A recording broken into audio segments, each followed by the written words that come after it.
You know, Oscar Wilde once said that everything in human life is about sex, isn't it? Except sex, though, because sex is about power.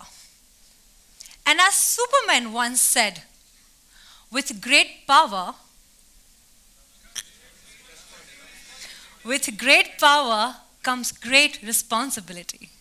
Speaking of responsibility, we are 1.4 billion today and growing.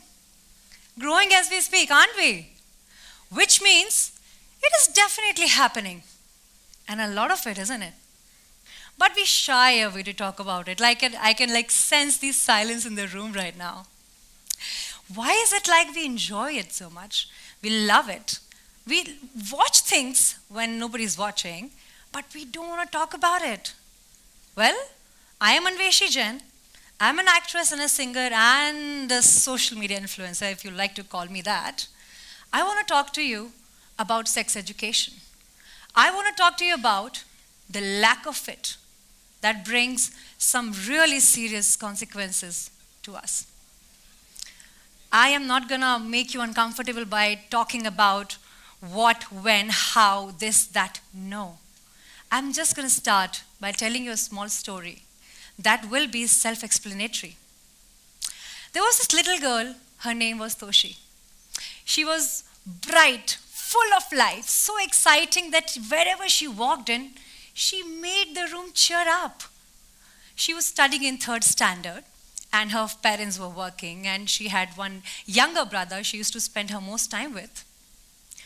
One fine day, a distant relative came to her place and asked for some financial support from her dad. As kind man as her father was, he agreed to help, but not to make it look like a favor. He insisted if he would like to give coaching or give tuition to his daughter. He happily agreed. Classes started. Everything was going fine until one day he introduced the concept of punishment. We all know about punishment. It's quite a regular thing. We grew up hearing about it, right? Punishment and reward. But what kind of punishment was he actually talking about? A punishment that only a pervert can think of. As days went by, he started touching her inappropriately. A little girl in 3rd standard. She didn't know what was happening. She felt uncomfortable, but she didn't know what a good touch is, what a bad touch is. No idea, no clue. One fine day, when he aggressively started to do something, she lost it. And she started crying and she said, I'm going to complain about you to my daddy. And he's like, really? You want to do that? No, you don't want to do that. You know what will happen?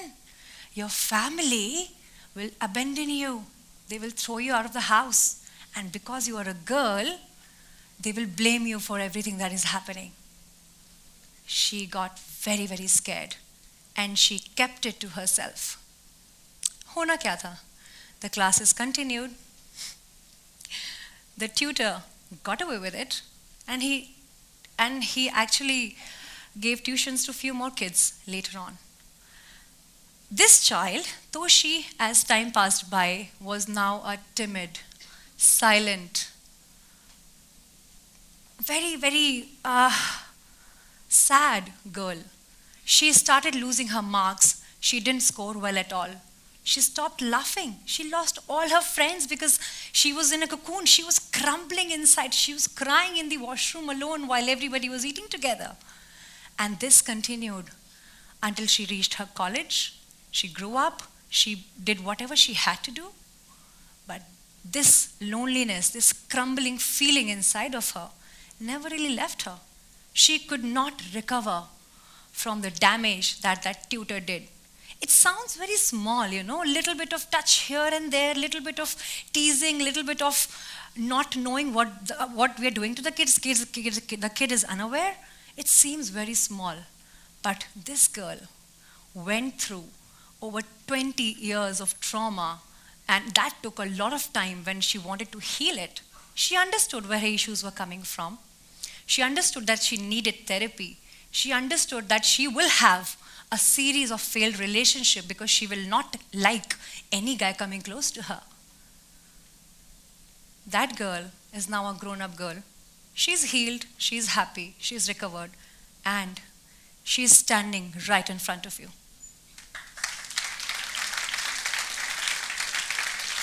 Hi guys, I am Toshi. My name is Anveshi Jain. Toshi is my nickname, and this is my story. And I take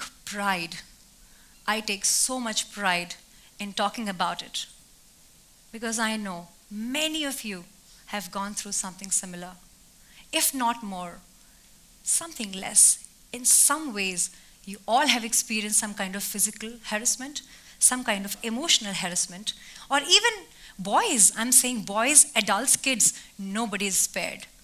But where is the gap? Why did it happen to me? And if it did happen to me, how did I let it happen to me? How did I let it continue for so long? And the tutor got away with it. He might have done the same thing to other kids, and that breaks my heart till today. I wish I had the answer. I wish I had a PPT or I had a research detail about how many kids, how many adults are going through physical abuse on a daily basis, and we can do this, we can do that. But no, guys, no. I didn't want to have any slide because I wanted to talk to you one-on-one. It's me versus you, because I know how individually you suffer at times. You don't even know why at times, but it could be because of something happened long ago in the past. Something said something, somebody did something to you, and it's still continuing because we have not really fully healed. Who's going to come help us? Who's going to come help our kids? Who's going to tell your little sister about a bad touch? Who's going to tell a boy that it doesn't matter that you're a boy? You could be harassed too. You have to take care of yourself. How about we start with ourselves? I don't have some very intelligent thing to say right now. I really don't. I didn't come here to make a change, but I came here to share my story so that if there is someone like me sitting in you, you can gather some courage. You can muster the courage to go up to your parents, to go up to someone you can confide in and tell them what happened to you. Half of the healing will begin when you own what happened to you and not blame yourself for it. I really wish, I swear I wish, only if I could turn the clock back. I really wish if there was someone who could have told me, Toshi, it's not your fault.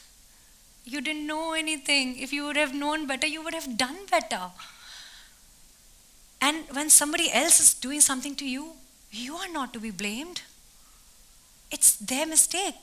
And if you stand up for yourself, if you tell him that if you move one step forward, I'm gonna slap tight on your face, you actually can do that.